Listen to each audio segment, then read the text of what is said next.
ورحمة الله وبركاته.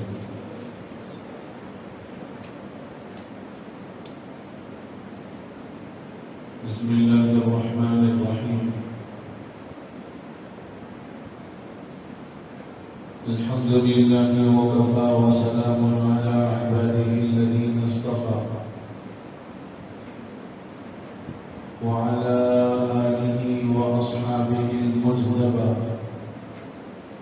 أما بعد فأعوذ بالله من الشيطان الرجيم. بسم الله الرحمن الرحيم. ولتكملوا العدة ولتكبروا الله على ما هداكم ولعلكم تشكرون. وقال النبي سيدنا محمد صلى الله عليه وسلم: الصدقة تطفئ غضب الرب وتدفع منية السوء، أو كما قال صلى الله عليه وسلم.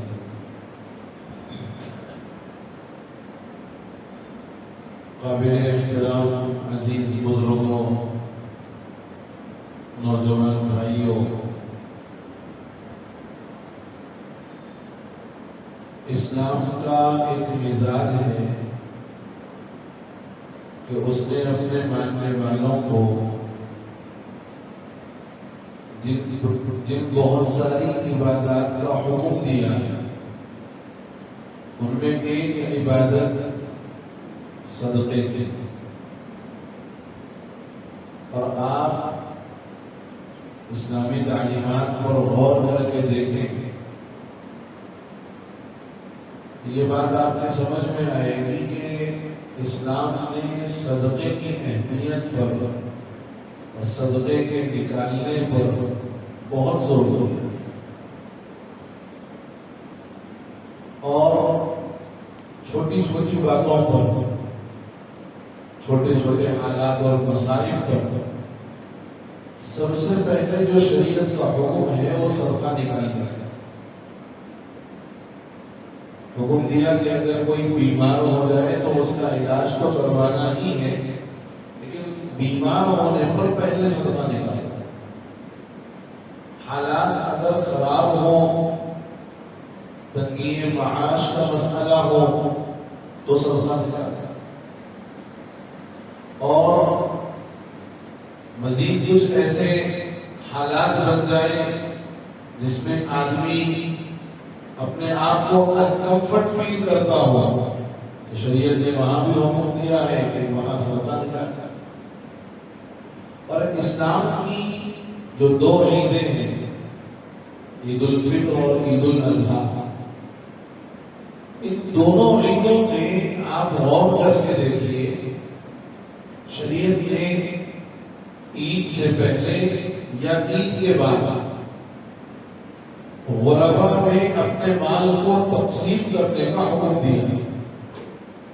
چنانچہ عید الفطر میں عید کی نماز سے قبل صدقۃ الفطر کا حکم دیا، تاکہ ہمارے وہ غریب بھائی جو معاش کے اعتبار سے مضبوط نہ ہو، تو ہمارا صدقۃ الفطر ان تک پہنچ جائے، اور وہ اس صدقۃ الفطر کی رقم سے ہمارے ساتھ عید کی خوشیوں میں شامل ہو سکتے۔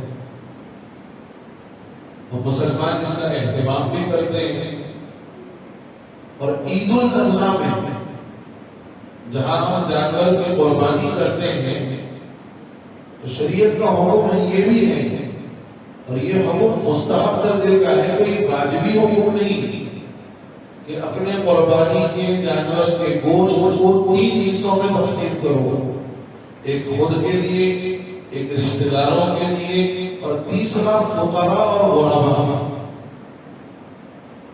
یعنی اسلام کی عیدین کا تصور یہ ہے کہ آدمی عید کی خوشی میں اپنے ضرورت مند اور مستحق بھائیوں کو نہ بھول دے۔ یہ شریعت کا اصل مقصود ہے۔ اس لیے عید الفطر میں صدقۃ الفطر کا حکم دیا، اور عید الاضحیٰ میں اس قربانی کے جانور کے تقسیم کا حکم دیا تاکہ تم اپنی خوشیوں میں ان ضرورت مند نادار اور مستحق لوگوں کو نہ بھول جاؤ کہ اگر تم بھول جاؤ گے تو وہ تمہارے ساتھ عید کی خوشیوں میں شامل اور شریک نہیں ہو سکے. یہ جو کانسیپٹ ہے اسلام کا، آپ پوری دنیا کے مذاہب کی تاریخ اٹھا کر کے دیکھ لو کہ ایسا بہترین نظام اور ایسی حسن تربیت اور ایسا اچھا نظام کے معاشرے کے اندر ایک بہترین پیغام پہنچے کوئی اور مذہب میں نہیں. ہمارے برادران وطن کے جو تیوہار آتے ہیں آپ بخوبی جانتے ہیں کہ ان کا کوئی تیوہار اس قسم کے عنوان سے یا اس انداز کی تعلیم و تربیت سے عبارت نہیں. اب عید الفطر سے پہلے ہمیں جو صدقۃ الفطر نکالنا ہے، اس کی حکمت کیا ہے؟ کیوں اللہ رب العزت نے صدقۃ الفطر کا حکم اللہ کے رسول صلی اللہ علیہ وسلم کے ذریعے سے دلوایا ہے؟ حضرت ابن عباس رضی اللہ عنہما فرماتے ہیں کہ نبی مکرم صلی اللہ علیہ وسلم رمضان کے اختتام سے پہلے مدینے کے اندر ایک منادی کو بھیجتے، ایک آواز لگانے والے کو بھیجتے کہ جاؤ اور مدینے کی گلیوں میں یہ اعلان کر دو ان اللہ فرض علیکم زکاۃ الفطر، کہ اللہ رب العزت نے تم پر صدقۃ الفطر روزوں کی زکات مقرر کر دی، طے کر دی. مقصد کیا ہے؟ مقصد یہ ہے کہ طہارۃ للصائمین وطعمۃ للفقراء والمساکین، کہ یہ صدقۃ الفطر کا نکالنا روزے داروں کے روزوں کی صفائی اور پاکیزگی کا ذریعہ ہے. انسان بشر ہے، روزے کے اندر جن چیزوں سے منع کیا گیا ہے، جن کاموں کے نہ کرنے کا حکم دیا گیا ہے، انسان بشر ہے.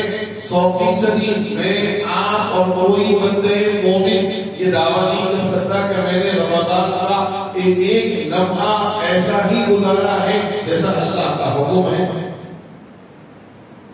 کوئی یہ دعویٰ نہیں کر سکتا کہ میں نے پورا رمضان اللہ کے حکم کے مطابق گزارا ہے، ایک لمحے کے لیے میں نے اللہ کی نافرمانی نہیں کی.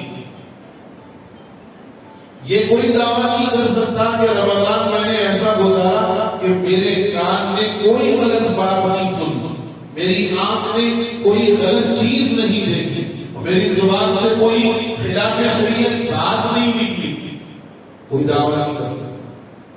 اور انسان بشر ہونے کے اعتبار سے بہت ممکن ہے کہ روزے کی حالت میں کوئی ایسا عمل سرزد ہو گیا ہو، کوئی ایسا عمل وجود میں آ گیا ہو جو روزے کے خلاف ہے، روزے دار کے لیے مناسب نہیں. تو لغزش اور کوتاہی کا ہو جانا ایک لازمی بات ہے.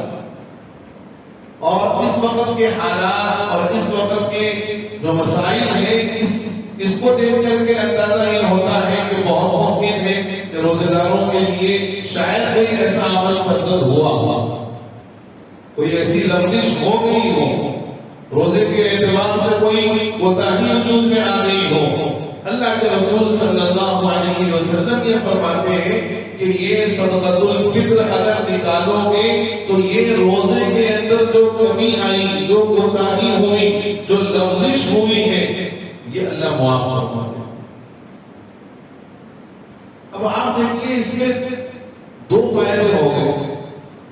ایک فائدہ تو اپنی غلطیوں کی پاکیزگی، اپنی کوتاہیوں اور اپنی لغزشوں کی معافی، اور پھر اللہ رب العزت اس پر معاف فرما کر وہ صدقۃ الفطر میں نکلنے والی رقم کو ہمارے ضرورت مند بھائیوں کی ضرورت کے استعمال کا ذریعہ بنایا. یعنی ہمیں پاکیزگی بھی مل رہی ہے، ہمیں طہارت بھی مل رہی ہے، ہمارے روزے پاک صاف ہوتے جا رہے ہیں، اور اسی کے ساتھ ساتھ جو دوسرا مقصد بیان فرمایا گیا وہ تُعْمَةً لِلْفُقَرَاءِ وَالْمَسَاكِينِ کہ جو فقراء اور مساکین ہیں ان کے لیے یہ صدقۃ الفطر کھانے کی کوئی چیز بن جائے، ان کی ضرورت میں استعمال میں آ جائے، یہ بہت بڑا فائدہ ہے۔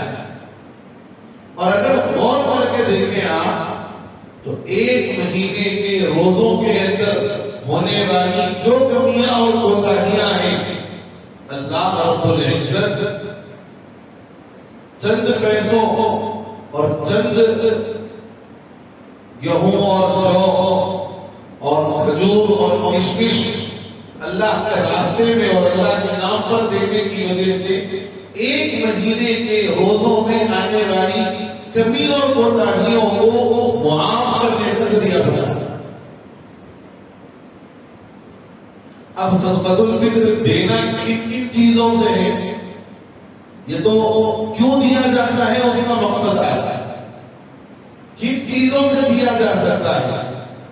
من بر گیہوں سے، نصف صاع من بر او صاع من شعیر او زبیب او تمر۔ حدیث میں فرمایا گیا کہ آدھا سا گیہوں دو یا ایک سا کھجور، ایک سا جو اور ایک سا کشمش، یہ چار غلہ جات ہیں جن کے ذریعے سے آپ صدقۃ الفطر ادا کر سکتے ہیں۔ حدیث کے اندر ایک اور لفظ بھی آیا ہے جس کا ترجمہ ہم کرتے ہیں پنیر سے، لیکن چونکہ ہمارے پاس یہاں پنیر کا کوئی اتنا زیادہ رواج نہیں، اس لیے یہ چار چیزوں کا بکثرت جو ہے ذکر آتا ہے، باقی حدیث کے اندر وہ بھی لفظ آیا ہے پنیر کا۔ تو یہ چار غلہ جات ہیں جن کے ذریعے سے آپ صدقۃ الفطر ادا کر سکتے ہو۔ آدھا سا گیہوں یعنی 2.25 کلو گیہوں، ہمارے اس وقت کا جو وزن ہے جو ہمیں سمجھ میں آتا ہے 2.25 کلو گیہوں، ایک یا 3.5 کلو کھجور، 3.5 کلو جو اور 3.5 کلو کشمش، ان غلہ جات کے ذریعے سے آپ صدقۃ الفطر ادا کر سکتے ہیں۔ وقت کیا ہے صدقۃ الفطر ادا کرنے کا؟ عید کی جو صبح صادق ہو جائے، عید کی جو صبح صادق ہو جائے، صبح صادق سے لے کر نماز عید کو جانے سے پہلے آپ اپنا صدقۃ الفطر ادا کر دیں۔ حدیث کے اندر جو وقت اس کا بیان کیا گیا ہے، لیکن بعض دوسری احادیث کے پیش نظر جن میں تقدیم زکات کا مسئلہ بیان کیا گیا ہے۔ تقدیم زکات کا مطلب یہ ہے کہ آدمی اپنی آئندہ سال واجب ہونے والی زکات اپنے مال کا حساب لگا کر اور اس امید پر کہ یہ مال رہے گا، اتنا مال میرے پاس موجود رہے گا، ایک سال پہلے اگر ادا کرنا چاہے شریعت اس کو اجازت دیتی ہے، شریعت اس کو اجازت دیتی ہے۔ اور اس پر دلیل ہے حضرت عباس رضی اللہ تعالیٰ عنہ کی زکات کہ حضور پاک صلی اللہ علیہ وسلم نے فرمایا کہ میرے چچا حضرت عباس سے اس سال کی بھی زکات وصول لینا اور آئندہ کی بھی وصول لینا۔ تو یہ اس بات کی گویا ابتدا ہے اور اجازت ہے کہ آدمی اگر تقدیم یعنی پہلے سے زکات ادا کر دینا چاہے ادا کر سکتا ہے۔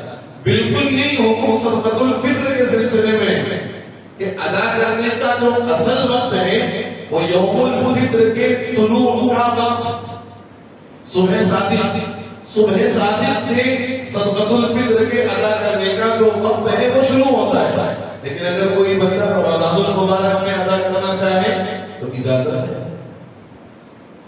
بلکہ ہمارا جو اس وقت کا ماحول ہے اس ماحول کے اعتبار سے صدقۃ الفطر کو رمضان کے مہینے میں ادا کر دینا زیادہ بہتر ہے۔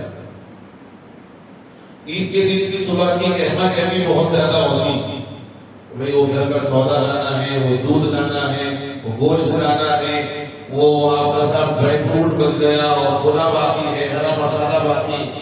تو یہ چکروں میں جو ہے پہلے یہ بہت زیادہ کنفیوز رہتے ہیں. پھر نماز عید کا بھی مسئلہ ہے، عید کی نماز بھی مجھے ادا کرنا ہے. تو ان مسائل میں الجھنے کی وجہ سے ممکن ہے کہ شاید ذہن سے نکل جائے یا یاد نہ رہے. تو بہتر یہ ہے کہ صدقۃ الفطر رمضان کے مہینے میں ادا کر دیا جائے. لیکن اگر کوئی بندہ رمضان میں ادا نہ کر سکے اور نماز عید بھی ہو جائے تو کیا عید کی نماز ختم ہو جانے کی وجہ سے فطرہ اس کا ختم ہو جائے گا؟ فرمایا نہیں. اگر کسی نے نماز عید تک بھی اپنا فطرہ ادا نہیں کیا تو نماز عید کے بعد ادا کرنا واجب ہے. بہرحال ادا نہ کرنے کی وجہ سے اس کے ذمے سے ثابت نہیں ہوگا، ادا کرنا بہرحال ضروری. اب ایک اور مسئلہ یہ بھی سمجھنا ہے کہ صدقۃ الفطر کون ادا کرے اور کس کی طرف سے ادا کرے. ہر وہ آدمی جو 52.5 تولے چاندی کے نصاب کا یا اس کی قیمت کا مالک ہو، ہر وہ آدمی جو 52.5 تولے چاندی کی قیمت کا یا اس کے نصاب کا مالک ہو، سال گزرنا ضروری نہیں ہے. عید کے دن صبح صادق سے پہلے یعنی عید کی رات میں اگر اس کے پاس اتنی مالیت آ جائے صاحب نصاب، اب اس کو اگلے دن اپنا فطرہ ادا کرنا ہے. اب جو شوہر ہے، شوہر پر ضروری ہے کہ اپنی بیوی کا ادا کرے، یعنی ضروری اس معنی کر کہ چونکہ اس کے تمام اخراجات کا کفیل یہ ہوتا ہے اس لیے یہ ادا کر دے. اگر کوئی شوہر انکار کر دے کہ میں تمہاری طرف سے فطرہ ادا نہیں کروں گا تو پھر بیوی کے لیے یہ حکم ہے کہ وہ اپنی طرف سے ادا کرے. لیکن عموماً ہمارے پاس شوہر ہی بیوی کی طرف سے ادا کر دیا کرتے ہیں. تو اصل میں صدقۃ الفطر کی جو یعنی علت ہے، یہ جو واجب ہوا ہے، حدیث میں فرمایا گیا ہے، فقہ کی کتابوں میں فرمایا گیا کہ صدقۃ الفطر کے واجب ہونے کے لیے رأس یمونہ، کسی آدمی کا کسی دوسرے کی ماتحتی میں اور اس کی پرورش میں اور اس کی نگرانی میں آنا ہے. بیوی چونکہ شوہر کی پرورش میں رہتی ہے، پرورش اس معنی کر کہ وہ اس کا ذمہ دار ہوتا ہے، اس کے اخراجات کا ذمہ دار ہوتا ہے، اس کے اچھے اور برے میں اسی کی ذمہ داری اس پر عائد ہوتی ہے. تو بیوی کا صدقۃ الفطر شوہر ادا کرے گا. اپنی نابالغ جتنی اولاد ہے ان کا بھی صدقۃ الفطر ادا کرے گا باپ. اور وہ بالغ اولاد جو خود کماتی نہیں ہے بلکہ والد کے اوپر ہی ڈیپینڈ ہے، جیسے پڑھنے والے بچے ہیں ہمارے جو پڑھتے ہیں، بالغ ہو جاتے ہیں لیکن پڑھ رہے ہیں، ان کی اپنی کوئی کمائی نہیں، تو اس بالغ اولاد کا بھی والد کے ذمہ ادا کرنا. یہ دور تو غلاموں کا اور نوکروں اور خادموں کا ہے، ورنہ حدیث کے اندر ان غلاموں کا بھی تذکرہ آیا ہے جو کسی کے ماتحتی میں ہے، جو کسی کی ملکیت میں ہے، کہ ان کا بھی صدقۃ الفطر ادا کرنا. تو ان تمام کی طرف سے صدقۃ الفطر ادا کیا جائے گا. شوہر اپنی بیوی کا ادا کرے گا، اپنی نابالغ اولاد کا ادا کرے گا، اور اس بالغ اولاد کا ادا کرے گا جو کماتی نہیں ہے اور اس کی کفالت میں ہے. ایک اور مسئلہ یہاں یہ بھی سمجھنا ہے کہ وہ بالغ اولاد جس کی شادی ہو اور وہ کما بھی رہی تو پھر والد پر اس بالغ اولاد کی طرف سے صدقۃ الفطر ادا کرنا ضروری نہیں. بالغ ہو گئی اور کما رہی ہے، شادی ہونا کوئی ضروری نہیں، بالغ ہو گئی اور کما رہی ہے تو اس اولاد کی طرف سے والد کے ذمے صدقۃ الفطر ادا کرنا واجب نہیں ہے. ہاں اگر والد اپنی طرف سے تبرعات ادا کر دے اور اس کو اطلاع بھی دے دے، جس کی طرف سے ادا کر رہا ہے اس کو اطلاع بھی دے دے، تو پھر اس کا مطلب یہ ہے کہ یہ اس کی طرف سے ادا ہو جائے گا. یہ بہت اہم اور ضروری مسائل ہیں بھائی. واقعات پورے سال میں کبھی بھی سن سکتے ہو، لیکن مسائل کو سمجھنے کی بڑی ضرورت ہے. ہمیں ان چیزوں کے بارے میں کوئی خاص معلومات ہے نہیں، کہ بھئی اس کا مقصد کیا ہے، یہ کیوں ہے اور یہ کیا ہے. تو ایسا دکھتا بعض مرتبہ جمعہ میں مقصد بہت خوش ہوئے مضبوط بیان کر رہے ہیں، کوئی واقعہ نہیں سنا رہے، کوئی مزہ نہیں آ رہا، بڑا عجیب دکھ رہا، رکھا رکھا بیان دکھ رہا. بھئی اپن بیان مزے لینے کے واسطے نہیں آتے، دین سیکھنے کے واسطے. بیان جو ہے دین سیکھنے کے لیے، بیان مزے لینے کے واسطے نہیں. ایک جگہ فرمایا گیا کہ وہ کان عیاش ہے جو مزے لینے کے لیے تقریر سنے اور اس کے بعد اپنی زندگی میں عمل نہ ہو. علماء فرماتے ہیں اللہ کانوں کی عیاشی سے ہماری حفاظت کرتا ہے. تو یہ جمعہ جو ہوتا ہے نا، یہ بہت اہم موقع ہوتا ہے دین سیکھنے اور سمجھانے کا. واقعات پورے ساتھ میں آپ بار بار سنیے، اور بھی اچھے اچھے واقعات سنیں گے. لیکن فی الحال جو ہماری اس وقت کی ضرورت ہے، صدقۃ الفطر کے مسائل معلوم نہیں ہے لوگوں کو کہ بھئی فطرہ کیوں ادا کیا جاتا ہے، کتنا دینا ہے، کون دے گا، کس کی طرف سے دے گا. ایک مسئلہ اور سمجھیں اس میں، اور بہت سارے لوگوں کو بالخصوص جو سعودی ریٹرن ہوتے ہیں نا، ان کو بڑا اشکال ہوتا ہے اس میں. کیا کہ صاحب فطرے میں اناج دینا کے قیمت دینا، فطرے میں اناج دینا کے قیمت دینا. تو اس میں جو ہے بہتر یہ ہے کہ آپ اس کو اس کی قیمت دے دیں. کیوں؟ دیکھو حدیث کے اندر جو اناج بتایا گیا ہے، جو غلظات بتائے گئے ہیں، گیہوں، بارلی، جو جس کو ہم بولتے ہیں، کھجور، کشمش، پنیر. اب آپ یہ 2.25 کلو، 3.5 کلو یہ ساری چیزیں جب لے جا کر کسی ضرورت مند کو دو، گیہوں لے جا کر کے دیا آپ نے مثال کے طور پر، تو گیہوں تو وہ کھائے گا. اب لازم ہے اس گیہوں کو اس کو پسانا پڑے گا.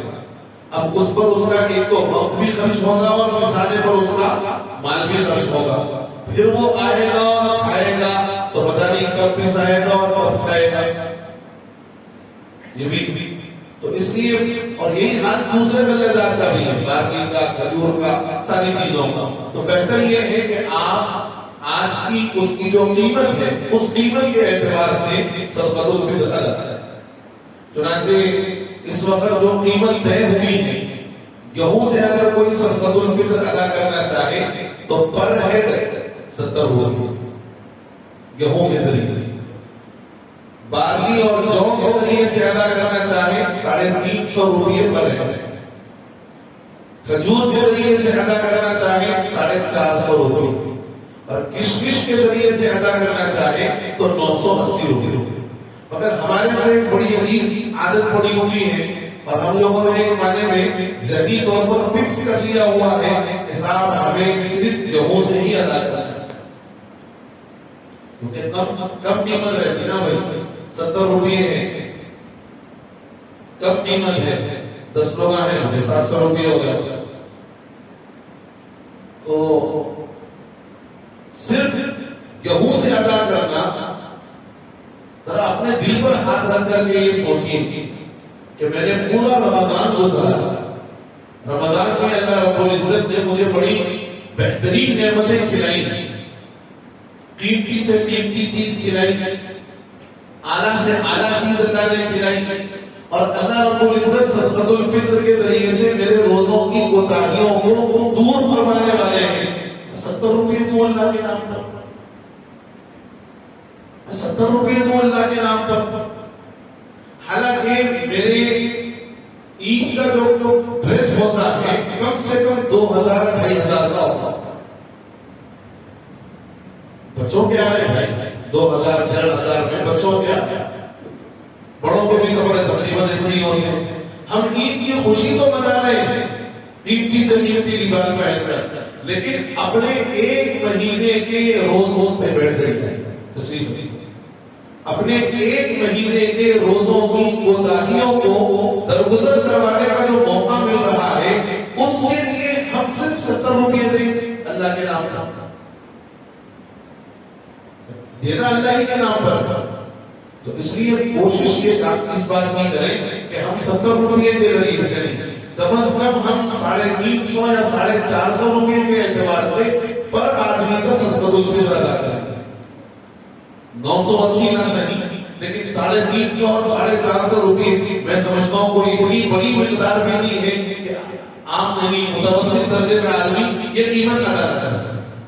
تو اس بات کی کوشش کرنی چاہیے اور اس بات کی کوشش کریں آپ پتہ کہ جتنا زیادہ سے زیادہ صدقۃ الفطر کی رقم اور مقدار ادا کر سکیں وہ آپ ادا کریں، اس لیے کہ زیادہ مقدار میں آپ نکالو گے، زیادہ رقم کے اعتبار سے نکالو گے تو ضرورت مندوں کی ضرورتیں آسانی سے پوری ہوں گی، ضرورت مندوں کی ضرورتیں آسانی سے پوری ہوں گی. ایک اور مسئلہ یہ بھی سمجھ لینا چاہیے کہ صدقۃ الفطر بغیر کسی عوض اور بدلے کے دینا ہے. کیا مطلب ہے اس کا؟ زکات کے اندر حکم ہے باقاعدہ کہ تملیک مال بلا عوض، مال کا مالک بنانا ہے بغیر کسی عوض اور بدلے کے. یہی حکم صدقے کا بھی ہے کہ صدقے کے اندر بھی آپ جس کو صدقہ دیں گے کسی عوض اور بدلے میں نہیں دیں گے. ہمارے پاس عام طور پر یہ مسئلہ چلتا ہے کہ عید کے دن ہمارے گھروں کی گلیوں میں وہ لوگ آتے ہیں جو ہمیں رمضان بھر میں اٹھانے کے لیے آتے ہیں شہری میں، اور وہ آ کر کے اعلان بھی کرتے ہیں کہ بھائی فطرہ دو ہمیں. اب آپ غور کریے کہ وہ جو آپ سے فطرہ مانگ رہا ہے اپنے پورے رمضان میں اٹھانے کا بدل مانگ رہا ہے. پورے رمضان جو آپ کو سحر میں اس نے جگایا اس کا گویا وہ بدل مانگ رہا ہے، حالانکہ زکات اور صدقے کو بدلے کے طور پر نہیں دیا جا سکتا، یہ بدلے کے طور پر نہیں دیا جا سکتا. تو آپ اگر اس کو دینا چاہیں تو اس کا طریقہ یہ ہے کہ آپ پہلے اس کو اس کا انعام دے دیں اور اس کو یہ بول کے دیں کہ بھائی یہ تمہارا اپنا انعام ہے جو تم نے ہمیں پورے رمضان میں جگایا ہے، اور اس کے بعد تحقیق کر لو خود اسی سے کہ تم مستحق ہو کہ نہیں ہو فطرہ لینے کے. اگر مستحق ہے تو پھر اس کو انعام پہلے دے دو تاکہ وہ انعام اس کے اٹھانے کا بدل ہو جائے، اور اس کے بعد فطرہ دو تاکہ یہ کسی اور چیز کا بدل نہ ہو، بغیر کسی بدل اور عوض کے اللہ کے نام پر یہ چیز آپ اس کے حوالے کر دو. تو صدقۃ الفطر کی یہ مسائل ہیں، ان مسائل کو دیکھیں، ان مسائل کو سمجھنے کی کوشش کریں اور مقصد ذہن میں رکھیں کہ دو اہم مقصد ہیں صدقۃ الفطر کے: طہارۃ للصائمین، تحمۃ للفقراء والمساکین. یہ روزہ داروں کے روزوں کی پاکیزگی کا ذریعہ ہے اور فقراء اور ضرورت مندوں کے لیے ایک استعمال کی چیز ہے، برتنے کی چیز ہے. اور صدقۃ الفطر رمضان کے اندر بھی ادا کیا جا سکتا ہے. بہتر یہ ہے کہ عید کی نماز سے پہلے اس کو ادا کر دیا جائے اور اس کو رقم کی شکل میں دینا زیادہ بہتر ہے. 5 بندگان کا حدیث میں ذکر ہے، 4 کے ذریعے سے عام طور پر ادا کیا جاتا ہے. کوشش اس بات کی ہو کہ ہم گیہوں کے بجائے تھوڑی اور اونچی قیمت 350 جو کے اور 450 روپے کھجور کے اس کے اعتبار سے اپنا صدقۃ الفطر ادا کریں تاکہ ضرورت مندوں کی ضروریات اچھے انداز میں پوری ہوں. اور ایک اہم بات یہ کہ یہ صدقہ کسی عوض اور بدلے میں نہیں دیا جا سکتا بلکہ بغیر عوض اور بدلے کے حسبۃ للہ، اللہ کے لیے یہ صدقہ دینا ہے، کسی عوض اور بدل میں یہ چیز نہیں دی جا سکتی. بس اللہ سے دعا ہے کہ اللہ تعالیٰ ان مسائل کو صحیح معنی میں سمجھنے کی اور صدقۃ الفطر کو اس کے تمام آداب کی رعایت کے ساتھ ادا کرنے کی توفیق عطا فرمائے. اللہ نے رمضان المبارک جو عطا فرمایا ہے، یہ رمضان کا سب کچھ دنوں کا مہمان ہے، 2-3 دنوں کا. یہ رمضان رخصت ہو جائے گا اور ہم رمضان کو جو ہے خیرات کہیں کہ ہم سے رخصت ہو جائے گا. لیکن یہ بات یاد رکھنی چاہیے کہ جب تک اللہ کو دنیا قائم کرنا منظور ہے، باقی رکھنا منظور ہے، ہر سال رمضان آئے گا، ہر سال رمضان آئے گا. لیکن یہ ضروری نہیں ہے کہ آئندہ رمضان کے آنے تک میں رہوں گا یا میں الوداع لے لوں گا. تو اس لیے الوداع رمضان یا الوداع جمعہ اس کی کوئی حقیقت نہیں ہے، اس کا کوئی تصور نہیں. یہ یاد رکھنے کی بات ہے. جیسے رمضان کے دوسرے جمعے ہیں، رمضان کا آخری جمعہ بھی اتنی ہی اہمیت کا حامل ہے، اتنی ہی اہمیت کا حامل ہے. ہمارے پاس جو مزاج بن گیا ہے اور خطبات کے اندر باضابطہ الوداع کیے جاتے ہیں حضور پاک صلی اللہ علیہ وسلم سے، خلفائے راشدین سے، صحابہ تابعین بزرگان دین سے اس قسم کا کوئی عمل ثابت نہیں، کوئی عمل ثابت نہیں، کوئی عمل ثابت نہیں، اور نہ اس کا کوئی حکم ہے حضور شرع کہ بھئی آخری رمضان کا جمعہ ہو تو آپ اس کو الوداع کے الفاظ سے یاد کریں وغیرہ وغیرہ، ایسا کوئی نہیں ہے۔ جیسے ہر رمضان یعنی رمضان کا ہر جمعہ جو اہمیت کا حامل ہے، آخری جمعہ بھی وہی اہمیت کا حامل ہے، اور یہ یاد رکھنے کی ضرورت ہے کہ رمضان رخصت نہیں ہوگا جب تک قیامت اللہ کو قائم کرنا منظور نہیں ہوگا، دنیا باقی رہے گی۔ ہر سال رمضان آئے گا اور ہر سال رمضان میں 4 یا 5 جمعے لازم آئیں گے، اس کا آخری جمعہ لازم آئے گا، لیکن یہ ضروری نہیں ہے کہ میں اور آپ آئندہ رمضان تک باقی رہیں گے کہ ہم الوداع لے لیں گے۔ تو اس لیے الوداع تو ہمارا مسئلہ ہے، رمضان کا کوئی الوداع نہیں ہے اور الوداع جمعہ کا کوئی تصور نہیں۔ اللہ تعالیٰ مجھے اور آپ کو کہنے سننے سے زیادہ دین کو صحیح معنی میں سمجھنے اور اس کا تمام عمل کی توفیق عطا فرما دے۔ آمین و آخر دعوانا الحمدللہ رب العالمین۔